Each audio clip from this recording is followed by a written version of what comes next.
Hi everybody, Mike McConville here for String Tech Workstation, Stratford, Ontario, Canada.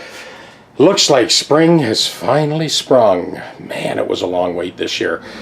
Anyway, beautiful weather out there. I'll soon be working outside under a tree on my little Black & Decker workmate with my tech deck.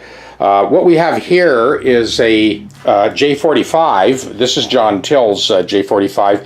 It came in for a couple of things, kind of overall setup.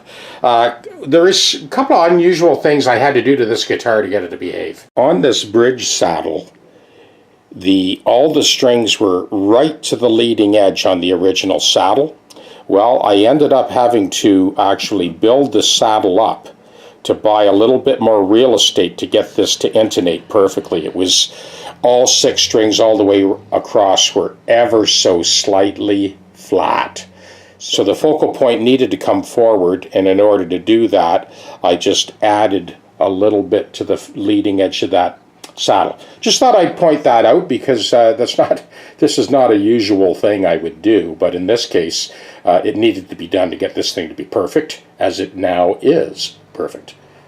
So it's an 11 to 52 set with the first string stepped up to 12 thou. And we've got the action where it should be. It plays like a dream. Frets have been buffed out.